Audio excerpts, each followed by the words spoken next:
Students, Keshav study point में आपका हार्दिक अभिनंदन। और मैं लेकर के आया हूं श्वसन तथा दहन में चार अंतर और बाष्पन तथा बाष्पोत्सर्जन में चार अंतर जो कि पेपर में आते हैं। इनको हम एक एक करके क्वेश्चन देखेंगे और ये अंतर वाले क्वेश्चन एक दो क्वेश्चन जरूर आपको देखने को मिलेंगे एग्जाम में।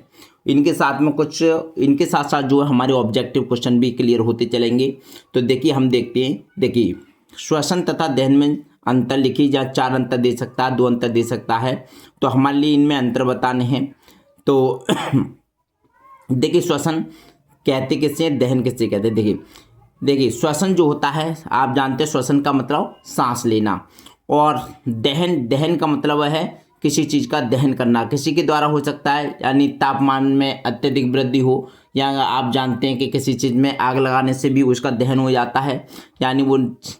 तो देखिए श्वसन में सबसे पहला पॉइंट हमारा यह एक जैविक क्रिया है। जो श्वसन होती है एक जैविक क्रिया है, हर कोई श्वसन करता है, आप जानते हैं जीने के लिए श्वसन की जरूरत होती है। और उसी तरीके से जैसे मानव जीव, सभी जीव, और जहाँ तक कि पेड़ पौधे भी श्वसन करते हैं, तो यह एक जैविक क्रिया है। और दहन यह एक रासायनिक क्रिया है, ठीक। इसके बाद में देखिए ऊर्जा एटीपी के रूप में संचित होती है। जो श्वसन में जो ऊर्जा है वो किसके रूप में, एटीपी के रूप में संचित होती है।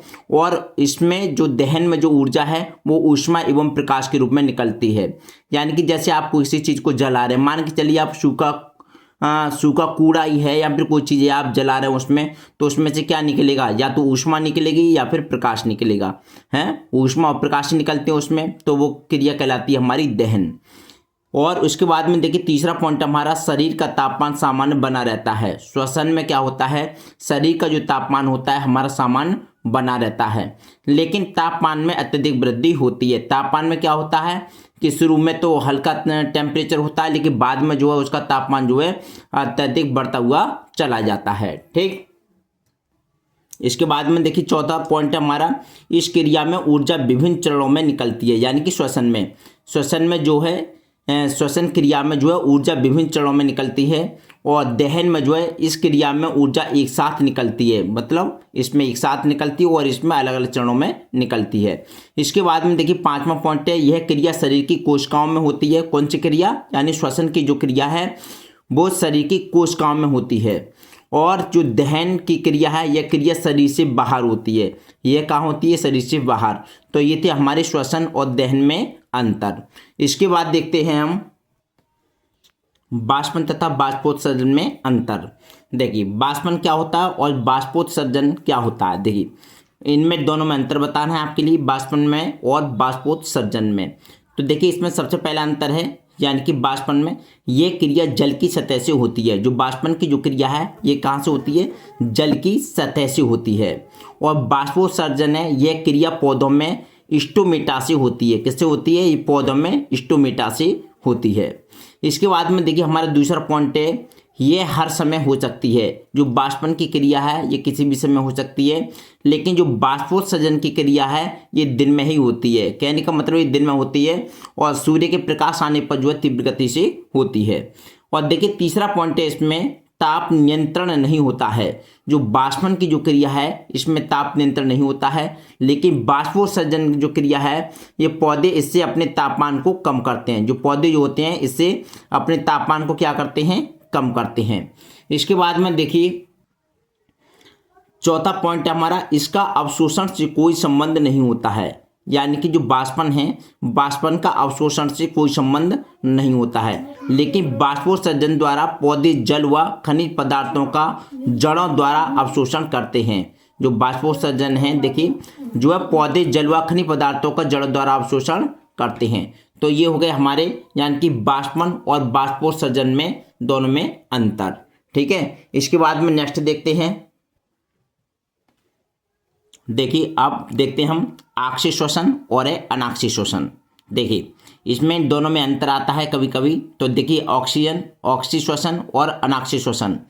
देखिए सबसे पहला पॉइंट हमारा ये आक्षिक श्वसन का, यह क्रिया यानी ऑक्सीजन श्वसन की जो क्रिया है कोशिका की माइटोकॉन्ड्रिया या कोशिका द्रव्य में पूरी होती है। ये देखिए, ये वैसे भी वेरी इंपॉर्टेंट क्वेश्चन है, 1 नंबर में भी आता है कि ऑक्सीजन की क्रिया जो है वो किसमें पूरी होती है। तो हम लिख सकते हैं उसमें माइटोकॉन्ड्रिया और कोशिका द्रव, माइटोकॉन्ड्रिया व कोशिका द्रव में पूरी होती है। और जो अनाक्षी श्वसन की क्रिया होती है, ये क्रिया कोशिका द्रव में ही पूरी होती है। किसमें पूरी होती है अनाक्षी श्वसन की क्रिया? ये कोशिका द्रव में ही पूरी होती है। और देखिए उसके बाद हमारा दूसरा पॉइंट है ऑक्सीश्वसन। देखिए ऑक्सीश्वसन में ग्लूकोज के ऑक्सीकरण से CO2 व जल बनते हैं। यानी कि जो ऑक्सीश्वसन की क्रिया होती है उसमें ग्लूकोज के ऑक्सीकरण से, किसके? ग्लूकोज के ऑक्सीकरण से जो है CO2 यानी कि कार्बन डाइऑक्साइड और जल बनते हैं। लेकिन अनाक्षी श्वसन में क्या होता है? अनाक्षी श्वसन में पूर्ण ऑक्सीकरण नहीं होता है। अनाक्षी श्वसन में जो है पूर्ण ऑक्सीकरण नहीं होता है तथा लैक्टिक एसिड या फिर एथिल अल्कोहल तथा CO2 बनते हैं। इसके बाद में CO2 बनते हैं। इसके बाद में देखते हैं हम नेक्स्ट, यानी कि हमारा देखिए तीसरा पॉइंट है, इसमें अधिक ऊर्जा उत्पन्न होती है। जो ऑक्सीश्वसन की क्रिया है, जो ऑक्सीश्वसन होता है उसमें जो ऊर्जा होती है वो अधिक उत्पन्न होती है और अनाक्षी श्वसन में ऊर्जा जो है कम उत्पन्न होती है। ठीक, उसके बाद में देखिए चौथा ऑप्शन है हमारा, अणु ग्लूकोज से 38 अणु ग्लूकोज से 38 अणु ATP के बनते हैं। कितने? 38 अणु जो है वो ATP के बनते हैं। लेकिन जहाँ एक अणु ग्लूकोज से 2 ATP अणु ही प्राप्त होते हैं। इससे देखिए 2 ATP अणु ही प्राप्त होते हैं एक अणु से। और इसमें एक अणु ग्लूकोज से कितने? 38 अणु जो कि ATP के बनते हैं। तो ये हो गया हमारे ऑक्सी और अनाक्षी श्वसन में अंतर। अब देखो उसी तरीके से जो है श्वसन तथा श्वासोच्छ्वास में अंतर। देखिए तो क्या होता है, कहने का मतलब है इंग्लिश में देखिए differences between respiration and breathing. तो देखिए श्वसन क्या होता है और श्वासोच्छ्वास क्या होता है, ब्रीथिंग और रेस्पिरेशन। देखिए सबसे पहले इसमें अंतर है, यानी कि श्वसन जो है, श्वसन में ग्लूकोज यानी कार्बनिक पदार्थ का ऑक्सीकरण होता है और श्वासोच्छ्वास में इसमें केवल सांस ली जाती है व छोड़ी जाती है। ठीक है, इसमें क्या होती है, केवल सांस ली जाती है और छोड़ी जाती है। ठीक, इसके बाद में देखिए दूसरा अंतर हमारा श्वसन में क्रिया माइटोकॉन्ड्रिया में होती है। जो श्वसन में जो क्रिया होती है वो माइटोकॉन्ड्रिया में होती है। लेकिन श्वासोच्छ्वास की जो क्रिया होती है ये फेफड़ों में होती है। किसमें होती है? फेफड़ों में होती है। इसका तीसरा पॉइंट हमारा कि जो श्वसन में अनेकों एंजाइम भाग लेते हैं। जो श्वसन क्रिया होती है इसमें अनेकों एंजाइम भाग लेते हैं और श्वासोच्छ्वास में इसमें एंजाइम की आवश्यकता नहीं होती। यानी श्वासोच्छ्वास में या ब्रीथिंग में कोई भी एंजाइम की आवश्यकता नहीं होती है।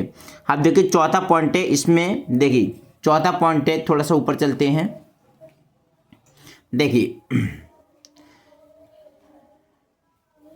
इसमें ऊर्जा उत्पन्न होती है, यानी श्वसन में जो है ऊर्जा उत्पन्न होती है। लेकिन श्वासोच्छ्वास है इसमें ऊर्जा खर्च होती है। इसमें ऊर्जा क्या होती है? इसमें खर्च होती है और इसमें क्या होती है? उत्पन्न होती है। इसका पांचवा पॉइंट हमारा यह जैव रासायनिक क्रिया है। ये कैसी क्रिया है? ये जैव रासायनिक क्रिया है, यानी कि जो श्वसन है ये जैव रासायनिक क्रिया है। लेकिन श्वासोच्छ्वास जो होती है ये भौतिक क्रिया है। ये कैसी क्रिया है? भौतिक क्रिया होती है। ये हो गए हमारे जो है देखिए श्वसन और दहन में अंतर, बाष्पन बाष्पोत्सर्जन में अंतर और ऑक्सी श्वसन और अनाक्षी श्वसन में अंतर। और उसके बाद में लास्ट है हमने कराया है श्वसन या श्वासोच्छ्वास में अंतर। ये वीडियो अगर आपको पसंद आई तो प्लीज़ वीडियो को लाइक कीजिए, कमेंट कीजिए, शेयर कीजिए। Thank you so much for watching this video. नमस्कार।